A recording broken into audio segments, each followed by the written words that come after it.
Assalamualaikum warahmatullahi wabarakatuh. Waalaikumsalam. Innal hamdalillah nahmaduhu wa nasta'inuhu wa nastaghfiruh wa na'udzu billahi min shururi anfusina wa sayyiati a'malina. May yahdihillahu fala mudhillalah wa may yudlil fala hadiyalah. Ashhadu an la ilaha illallah wahdahu la syarikalah wa ashhadu anna Muhammadan abduhu wa rasuluhu wa la nabiyya ba'dah. Ya ayyuhalladzina amanu taqullaha haqqa tuqatih wa la tamutunna illa wa antum muslimun. Ya ayyuhan nasu taqu rabbakumul ladzi khalaqakum min nafsin wahidah wa khalaqa minha zawjaha wa batha minhuma rijalan katsiran wa nisaa'a wattaqullaha alladzi tasaaluna bihi wal arham innallaha kana 'alaikum raqiba. Ya ayyuhalladzina amanu taqullaha wa qulu qawlan sadida yuslih lakum a'malakum wa yaghfir lakum dhunubakum wa may yuti'illaha wa rasulahu faqad faza fawzan 'azima. Amma ba'd, fa inna asdaqal hadithi kitabullah wa khairal huda huda Muhammadin sallallahu alaihi wasallam wa syarrul umuri muhdatsatuha wa kullu muhdatsatin bid'ah wa kullu bid'atin dhalalah wa kullu dhalalatin finnar. Saudara-saudara yang kami hormati serta dimuliakan oleh Allah Subhanahu wa taala, alhamdulillah kita bersyukur kepada Allah pada malam hari ini bisa bertemu kembali melanjutkan kajian rutin belajar bahasa Arab menggunakan metode adz-dzikri, belajar bahasa Arab semudah berzikir. Pada level yang kedua bertajuk kajian i'rabul Quran, belajar kaidah bahasa Arab langsung dari Al-Quran. Malam hari ini merupakan pertemuan yang ke-18. Kita akan membahas i'rab ayat yang terakhir dari surat Al-Falaq, yaitu ayat yang kelima. Sebelumnya kita mulai dulu dengan murajaah materi adz-dzikri level yang pertama pada bagian surat-surat pendek dan artinya dari surat Al-Asr sampai dengan surat An-Nasr. 4 surat: Al-Asr, Al-Kafirun, kemudian Al-Asr, Al-Kautsar, Al-Kafirun dan surat An-Nasr pada halaman 13. Kita baca bersama-sama. Wahid, itsnan, tsalatsa. A'udzu billahi minasy syaithanir rajim. Aku berlindung kepada Allah dari godaan setan yang terkutuk. Bismillahirrahmanirrahim. Dengan nama Allah yang Maha Pengasih, Maha Penyayang. Wal 'asr, demi masa. Innal insana lafi khusr. Sesungguhnya manusia itu benar-benar dalam kerugian. Illalladzina amanu wa 'amilus sholihati wa tawassaw bil haqqi wa tawassaw bis sabr. Kecuali orang-orang yang beriman dan mengerjakan amal soleh dan nasihat menasihati supaya mentaati kebenaran dan nasihat menasihati supaya menetapi kesabaran. Bismillahirrahmanirrahim. Dengan nama Allah yang Maha Pengasih, Maha Penyayang. Inna a'tainakal kautsar. Sungguh kami telah memberikan kepadamu nikmat yang banyak. Fasalli li rabbika wanhar. Maka dirikanlah salat karena Tuhanmu dan berkorbanlah. Inna syani'aka huwal abtar. Sesungguhnya orang-orang yang membencimu dialah yang terputus. Bismillahirrahmanirrahim. Dengan nama Allah yang Maha Pengasih, Maha Penyayang. Qul ya ayyuhal kafirun. Katakanlah, hai orang-orang kafir, la a'budu ma ta'budun.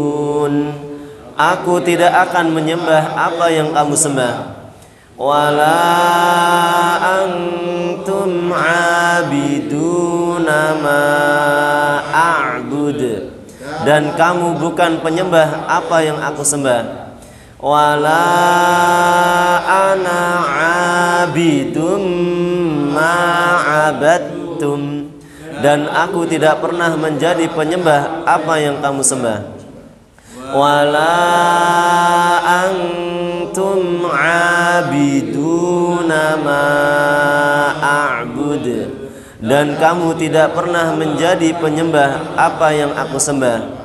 Lakum dinukum waliyadin. Untukmu agamamu dan untukku agamaku. Bismillahirrahmanirrahim. Dengan nama Allah yang Maha Pengasih, Maha Penyayang. Idza jaa nasrullahi wal fath. Apabila telah datang pertolongan Allah dan kemenangan. Wa ra'aitan nasa yadkhuluna fi dinillahi afwaja. Dan kamu melihat manusia masuk agama Allah dengan berbondong-bondong. Fasabbih bihamdi rabbika wastaghfir. Maka bertasbihlah dengan memuji Tuhanmu dan mohonlah ampunan kepadanya. Innahu kana tawwaba. Sesungguhnya Dia adalah Maha penerima taubat. Selanjutnya kita murajaah materi pada pertemuan yang lalu. I'rab ayat yang keempat dari surat Al-Falaq pada halaman 64. Pada halaman 64. Kita baca ayat dan artinya. Wahid, itsnan, tsalasa. Wa min syarrin naffatsati fil 'uqad. Dan dari kejahatan penyihir yang meniup pada buhul-buhul.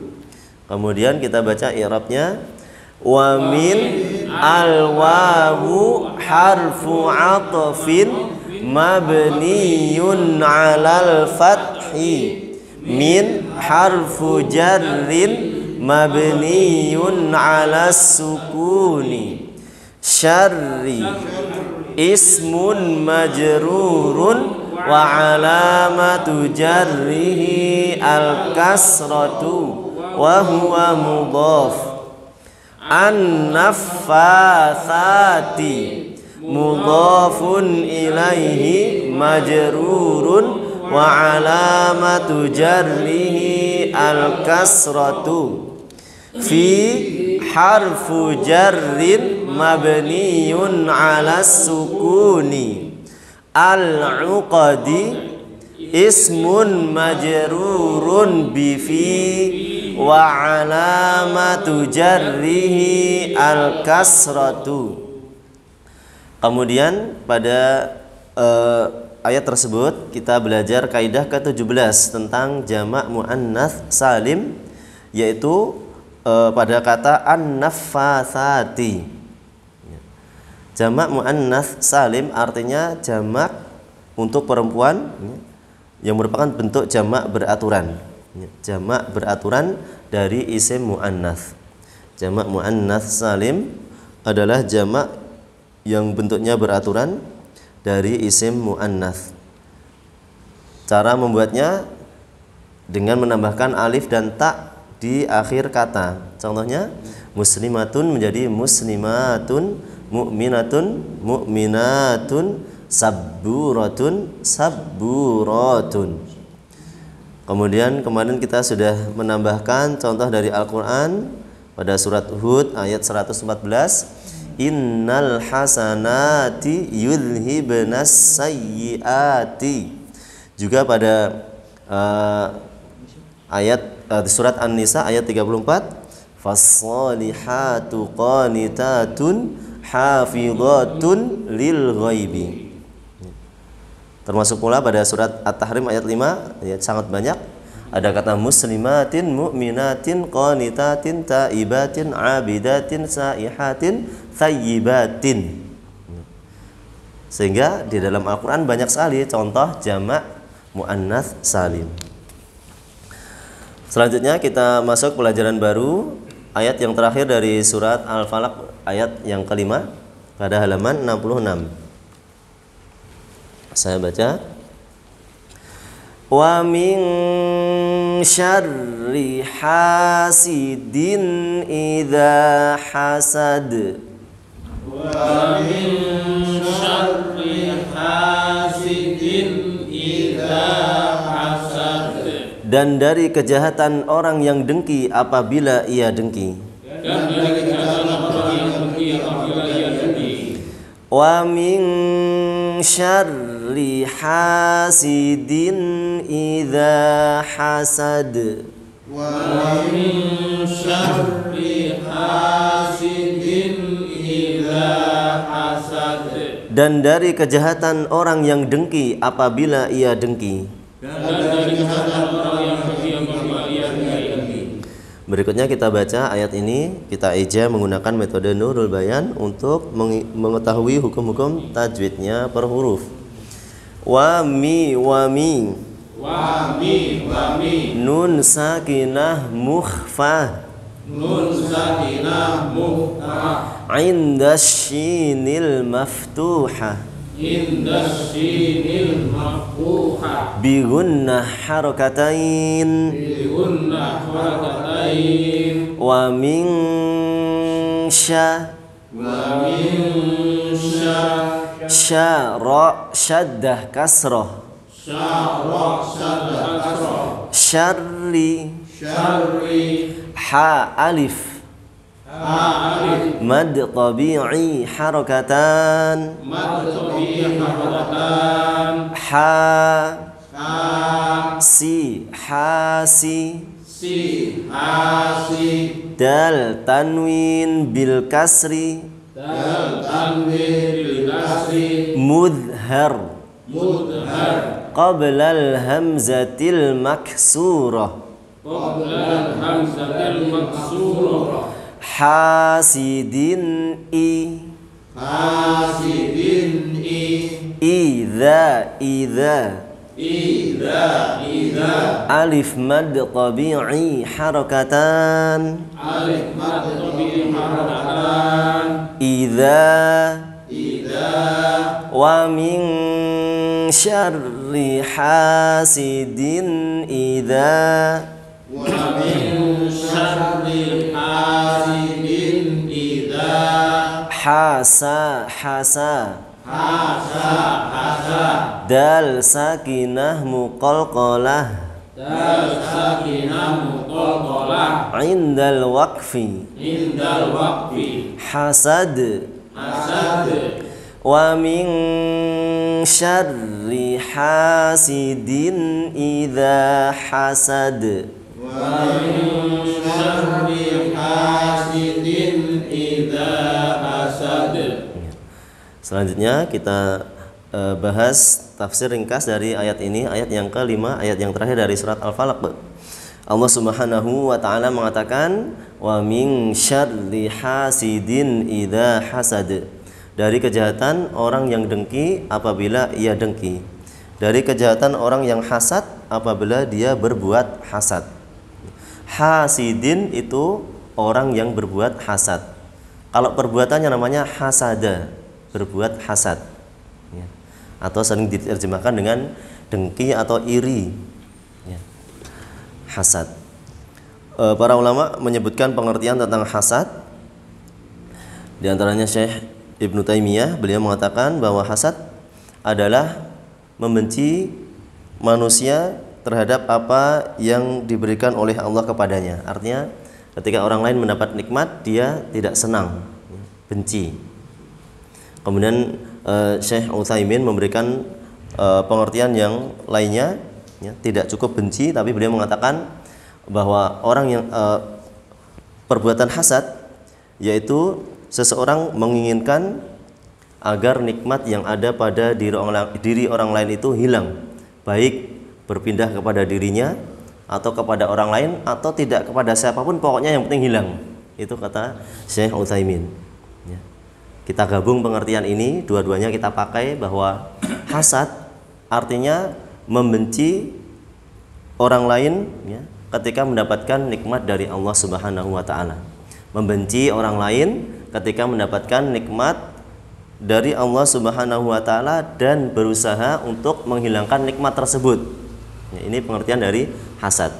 Membenci orang lain yang mendapatkan nikmat dari Allah, kemudian berusaha agar atau menginginkan agar nikmat tersebut hilang darinya. Ini pengertian hasad.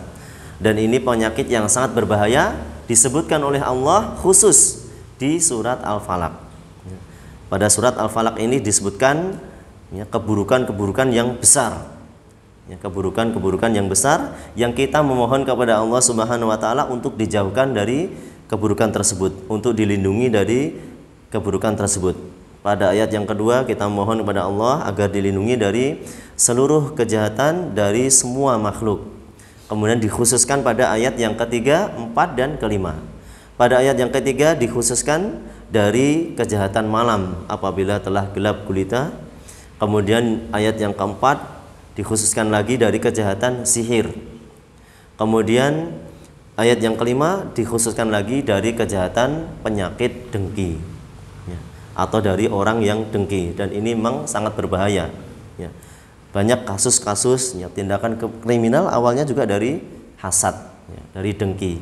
Tidak senang temannya mendapat nikmat, akhirnya disingkirkan, ya, dengan cara apapun, sewa preman dan sebagainya untuk membunuh atau untuk mencelakai, ya. Ini awalnya dari hasad, sehingga betul kita mohon kepada Allah Subhanahu wa taala supaya dihindarkan dari penyakit ini. Bahkan Syekh Utsaimin beliau menjelaskan, para ulama dan para penuntut ilmu pun, ya, banyak terjangkit penyakit ini. Kata beliau begitu. Di antara para ulama, sesama ustadz, sesama penuntut ilmu, mereka banyak yang terjangkit penyakit hasad, ya. Saling menyingkirkan, tidak senang dengan ulama yang lainnya, ya. Kemudian berusaha untuk menjatuhkan ulama yang lainnya, menjatuhkan ustadz yang lainnya, menjatuhkan kehormatannya dan sebagainya, tidak senang, ya, terhadap ustadz yang lain yang mengungguli dirinya misalnya, atau lebih terkenal darinya dan sebagainya. Kata Syekh Utsaimin, ini banyak terjadi di antara sesama ulama secara penuntut ilmu. Maka apalagi kita sebagai orang awam juga harusnya lebih hati-hati. Kalau sesama penuntut ilmu, sesama para ulama biasanya karena ilmu, ya. Kalau sesama orang awam biasanya karena harta, ya.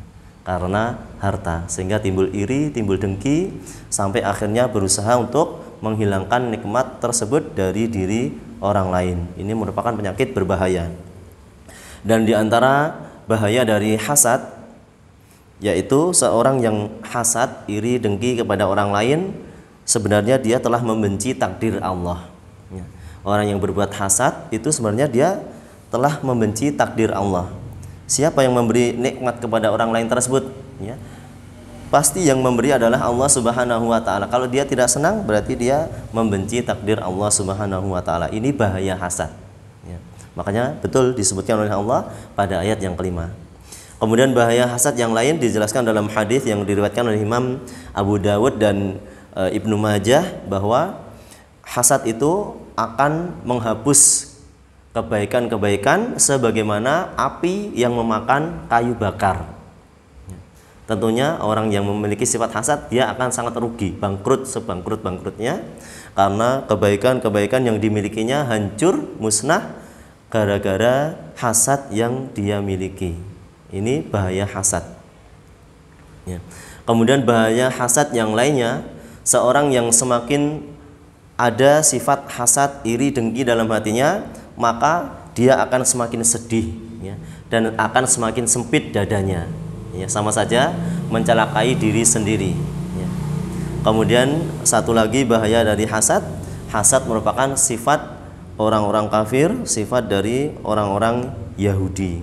Maka dari itu kita berlindung kepada Allah Subhanahu wa taala supaya dihindarkan dari penyakit ini, ya. Bahkan yang lebih menakjubkan lagi dalam sebuah hadis yang cukup panjang, Rasulullah SAW mengabarkan ada sebentar lagi akan lewat seorang yang termasuk penduduk surga, masih hidup, ya. Bukan orang terkenal, tapi dikatakan oleh Nabi, orang ini sudah dijamin masuk surga. Kemudian dia keluar, jenggotnya masih basah karena wudhu, sambil membawa sandal di tangannya. Besoknya lagi demikian, Nabi mengatakan akan keluar sebentar lagi, akan lewat seorang yang akan menjadi penghuni surga. Orang yang sama seperti kemarin lewat lagi. Maka ada salah satu sahabat yang berusaha untuk menyelidiki, ya, sebenarnya apa penyebab orang ini dikatakan Nabi termasuk penghuni surga. Kemudian dia berusaha untuk menginap di rumahnya sehari, 2 hari, 3 hari. Selama dia menginap, tidak ada amalan yang menurutnya hebat, biasa saja, sholatnya ya biasa, bahkan cenderung remeh. Maka selesai dari menginap tersebut, sahabat tersebut yang bernama Abdullah bin Amr, beliau pamit. Kemudian sebelum pamit dia bertanya, apa amalanmu sehingga Nabi kok mengatakan kamu termasuk penghuni surga? Maka kata orang tersebut, tidak ada amalan lain kecuali apa yang telah kamu lihat. Namun ketika Abdullah bin Amr pergi dengan rasa yang kecewa dan penasaran, sebenarnya apa amalannya? Saya lihat biasa-biasa saja. Namun kata orang tersebut, ketika Abdullah bin Amr mau pergi, orang tersebut mengatakan sebuah amalan yang akan menjadi kekaguman bagi Abdullah bin Amr. Dia mengatakan, amalan saya ya apa seperti yang kamu lihat, hanya saja saya tidak hasad kepada seorang pun, ya. Jadi orang ini tidak memiliki sifat hasad.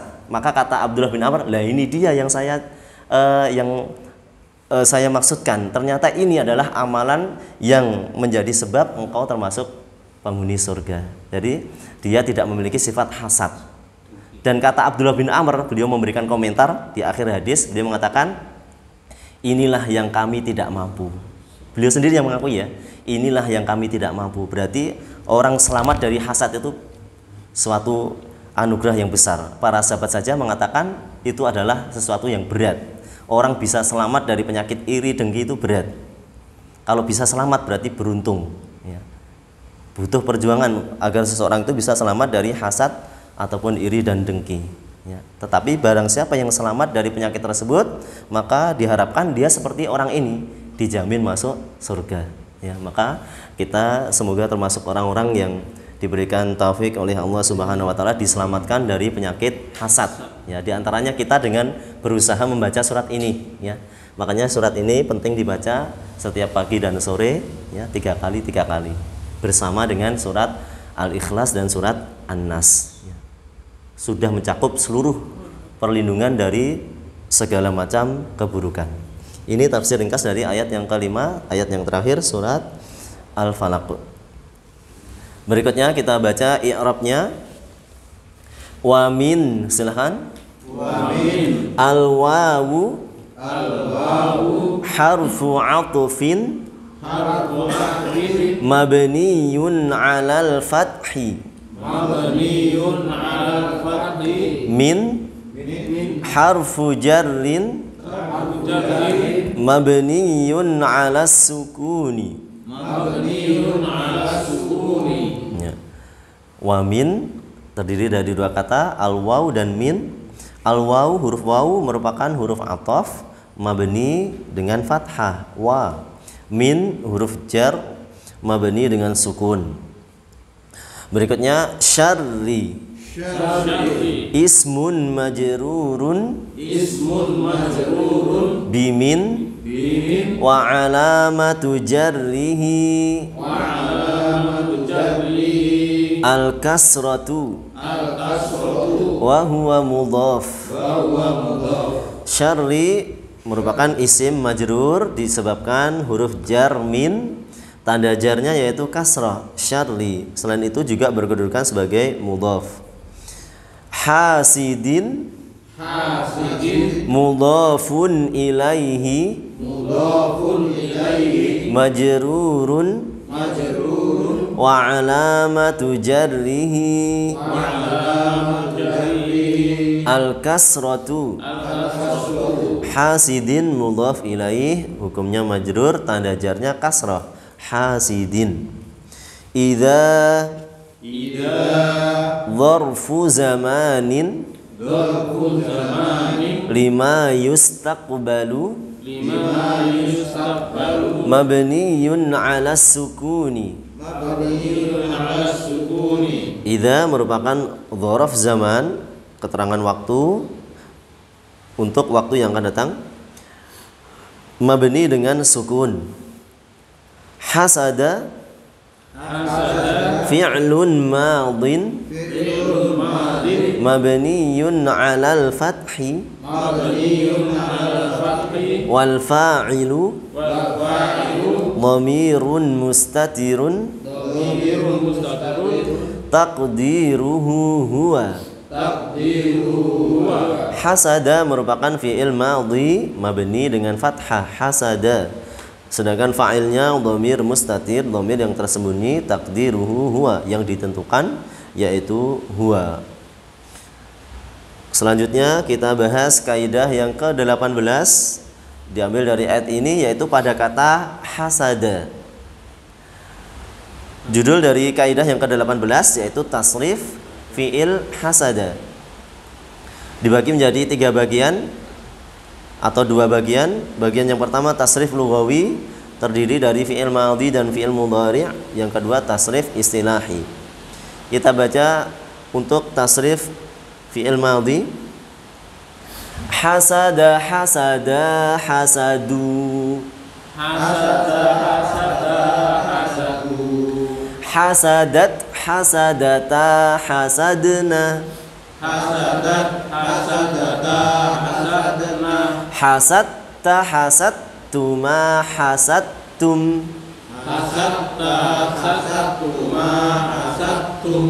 hasatti hasadtuma hasadtunna,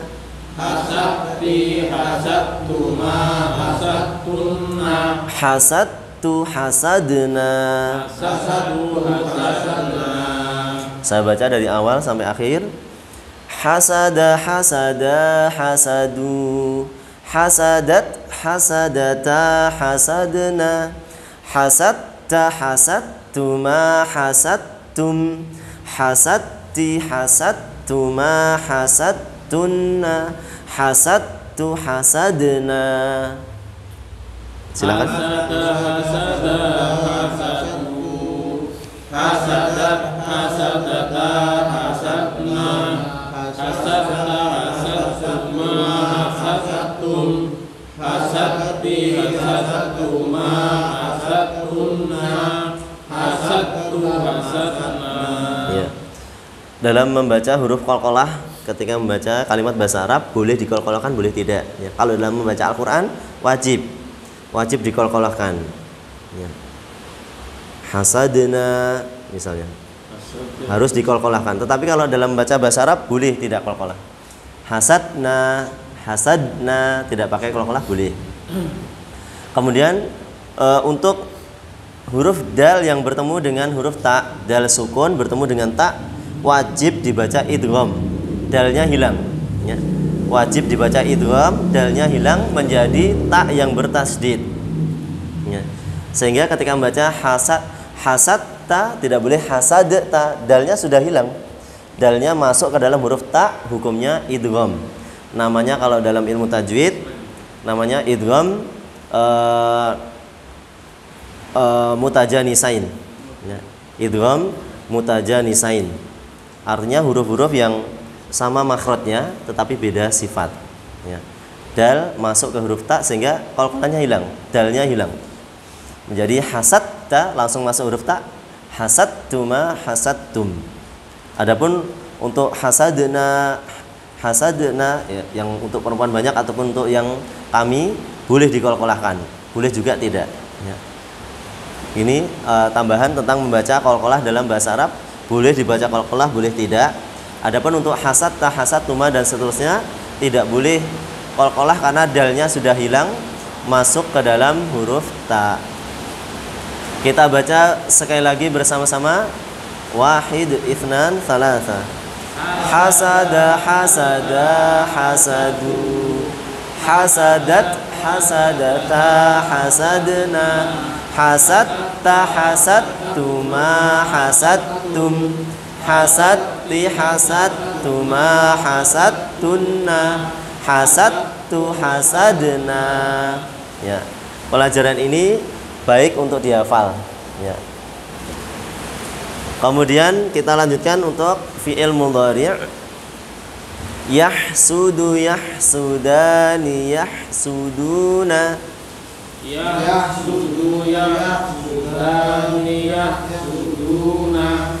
Tahsudu, tahsudani, yahsudna. Tahsudu, tahsudani, yahsuduna. Tahsudu, tahsudani, tahsuduna. Tahsudu, tahsudani, tahsuduna. Tahsudina, tahsudani, tahsudna. Tahsudina, tahsudani, tahsudna. Uhsud, ahsudu, nahsudu. Tahsudu, nahsudu. Saya baca dari awal sampai akhir. Yahsudu, yahsudani, yahsuduna. Tahsudu, tahsudani, yahsudna. Tahsudu, tahsudani, tahsuduna. Tahsudina, tahsudani, tahsudna. Ahsudu, nahsudu. Silakan. Tahsudu, yahsudani, yahsuduna. Tahsudu, tahsudani, yahsudna. Tahsudu, tahsudani, tahsuduna. Tahsudina, tahsudani, tahsudna. Ahsudu, nahsudu. Ya, kita tambahkan sedikit penjelasan. Hasada artinya berbuat dengki, iri, ya. Berbuat hasad. Kalau fi'il madhi berarti ada tambahan waktunya sudah berlalu, atau lebih lengkapnya diartikan dengan telah iri atau telah dengki, hasada. Kalau fi'il mudhari menunjukkan waktu sekarang atau yang akan datang, bisa ditambahkan dengan arti sedang atau akan. Sehingga yahsudu artinya sedang atau akan berbuat hasad. Tasrif ini bermanfaat untuk menentukan siapa yang berbuat hasad, ya. Kalau kita ingin mengatakan saya berbuat hasad, berarti kalau fi'il madhi hasadtu, kami berbuat hasad, hasadna. Dia laki-laki, satu orang berbuat hasad, hasada. Kalau dia perempuan, satu orang berbuat hasad, hasadat. Kalau kalian berbuat hasad, hasadtum. Kalau untuk fi'il mudhari, saya berbuat hasad, ahsudu. Kami berbuat hasad, nahsudu. Mereka laki-laki berbuat hasad, yahsuduna. Mereka perempuan berbuat hasad, yahsudna. Sehingga beda pelaku, bentuk kata kerjanya berbeda. Ini yang membedakan dengan bahasa Indonesia. Ya, sedikit-sedikit kita mengetahui perbedaan antara bahasa Arab dengan bahasa Indonesia.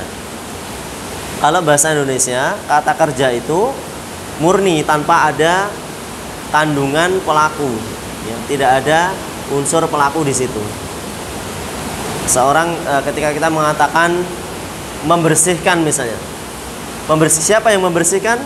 Kalau belum ditambah pelaku, ya tidak ada, hanya murni kata kerja. Tapi dalam bahasa Arab, ketika kita menyebutkan kata kerja membersihkan, itu otomatis diketahui siapa yang membersihkan, ya. Siapa yang membersihkan? Karena setiap kata kerja dalam bahasa Arab itu sudah ada pelakunya, ya, sudah ada pelakunya. Ini tentang fi'il madhi dan fi'il mudhari'. Berikutnya yang terakhir, Tasrif istilahi.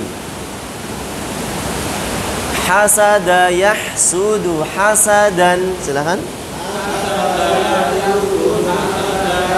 Hasidun mahsudun uhsud.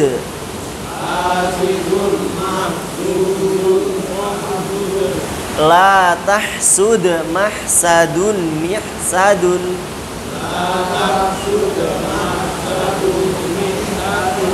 Husida yuhsadu. Saya baca dari awal sampai akhir. Hasada yahsudu hasadan. Hasidun mahsudun uhsud. La tahsud mahsadun mihsadun. Husida yuhsadu. Silakan.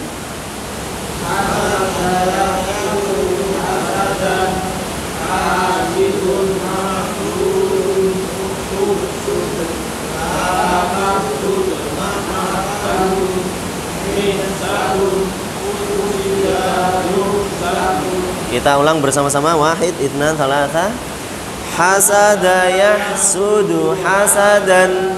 Hasidun mahsudun uhsud. La tahsud mahsadun mihsadun. Husida yuhsadu. Ya. Tasrif istilahi menunjukkan perbedaan bentuk, menunjukkan perbedaan istilah atau fungsi. Ya. Kalau hasada fi'il madhi artinya dia telah berbuat dengki. Yahsudu fi'il mudhari dia sedang atau akan berbuat dengki. Sedangkan hasadan merupakan bentuk masdar. Ya. Bentuk masdar atau dalam bahasa Indonesia seperti kata benda. Ya, bentuk kata benda. Artinya hasadan itu perbuatan hasad. Kalau hasada berbuat hasad. Kalau perbuatannya disebut hasadun, hasadan. Perbuatan hasad. Sedangkan hasidun orang yang berbuat hasad. Dalam ayat yang kelima ini ada dua bentuk, hasidun dan hasadan atau hasadun. Hasada fi'il madhi. Ya. Hasidun artinya orang yang berbuat hasad. Mahsudun orang yang dihasati. Ya. Orang yang dihasadi atau yang dihasati. Kemudian uhsud bentuk kata kerja perintah berbuat hasadlah. La tahsud jangan berbuat hasad. Mahsadun tempat atau waktu berbuat hasad. Mihsadun isim alat, alat berbuat hasad. Husida merupakan fi'il majhul atau kata kerja pasif. Ya. Biasanya diartikan dengan diawali dengan partikel atau awalan di. Husida berarti dihasadi. Yuhsadu juga sama tetapi bentuknya fi'il mudhari'. Ya, ini bentuk-bentuk turunan dari kata hasada yahsudu. Ada hasadan, ada hasidun, mahsudun, uhsud dan seterusnya. Ya. Kita baca sekali lagi tasrif istilahi bersama-sama. Wahid, itsnan, tsalatsa. Hasada yahsudu hasadan. Hasidun mahsudun uhsud. La tahsud mahsadun mihsadun. Husida yuhsadu. Semua fi'il ataupun tasrif istilah yang ada pada tabel-tabel ini penting untuk dihafalkan, mengingat seluruh kata-kata yang akan kita pelajari nanti semuanya mirip-mirip seperti ini. Ya. Bedanya cuma sedikit. Ya. Bedanya cuma sedikit. Yang sudah pernah kita pelajari mungkin. Ya. Seperti pada halaman 52. Pada halaman 52 kita belajar tentang tasrif fi'il qala. Qala, qala, qalu. Di sini juga sama. Hasada, hasada, hasadu. Jadi bentuk ataupun polanya sama, ya, bentuk ataupun polanya sama. Qala yaqulu qaulan, hasada yahsudu hasadan. Ya, demikian. Polanya hampir sama, wazannya hampir sama. Sehingga ketika kita sudah terbiasa menghafal bentuk-bentuk tasrif seperti ini, akan mudah bagi kita untuk memahami perubahan kata dalam bahasa Arab. Itulah yang menjadi inti pelajaran sorof. Ya. Kalau biasanya kita membahas materi nahwu, pertemuan malam hari ini kita membahas materi sorof. Sorof artinya perubahan bentuk kata dalam bahasa Arab. Dari hasada, hasada menjadi hasadu. Dari hasada, yahsudu menjadi hasadan. Ini merupakan perubahan bentuk kata dalam bahasa Arab atau disebut dengan sorof. Ya. Saudara dan saudara-saudara yang kami hormati, rahimani wa rahimakumullah. Demikian pembahasan kaidah yang ke-18 dari ayat yang ke-5 surat Al-Falaq. Alhamdulillah sudah selesai. Sebelum kita akhiri mungkin ada pertanyaan. Kalau yang kembali ke apa? Sama anas apa ya? Misalnya malakun. Zamannya malaikatun misalnya. Iya, iya. Itu mu'annas apa mudzakkar Ustaz? Secara lafadz mu'annas. Malakun Malakun termasuk mudzakkar secara lafadz ya. Jadi ya, kalau malaikatun itu secara lafadz dia masuknya mu'annas. Secara umum isim-isim yang diakhiri dengan ta marbutah itu masuk isim mu'annas. Makanya Allah Subhanahu wa taala mengatakan dalam surat Ali Imran, wa idz qalatil malaikatu ya Maryamu innallaha astafaki. Dan ingatlah ketika malaikat berkata kepada Maryam, wahai Maryam, sesungguhnya Allah telah memilihmu. Di situ menggunakan kata qolat. Padahal harusnya kalau laki-laki qola. Tapi di situ ditulis dikatakan oleh Allah qolat. Ya. Makanya orang-orang kafir, orang-orang musyrik, ya, mereka mengatakan bahwa para malaikat itu anak-anak perempuan Allah. Ini termasuk kesesatan mereka. Ya. Padahal tidak demikian. Itu hanya mu'annas atau perempuan secara bahasa saja. Kalau malaikah memang betul secara lafadz bukan secara makna. Secara lafadz dia termasuk isim mu'annas. Makanya kita temui dalam Al-Quran qolat, bukan qolat tetapi qolat pakai lafadz isim fi'il mu'annas. Demikian. Jadi dalam bahasa Arab ada lafadz-lafadz yang dihukumi mu'annas, maka konsekuensinya ya dia juga menggunakan fi'il, kata ganti dan lainnya dengan isim mu'annas. Saudara-saudara yang kami hormati, rahimani wa rahimakumullah, demikian untuk pertemuan pada malam hari ini. Mari kita tutup dengan doa kafaratul majlis. Subhanakallahumma wa bihamdika asyhadu an la ilaha illa anta astaghfiruka wa atubu ilaik. Mohon maaf atas kekurangan dan kesalahan. Assalamualaikum warahmatullahi wabarakatuh.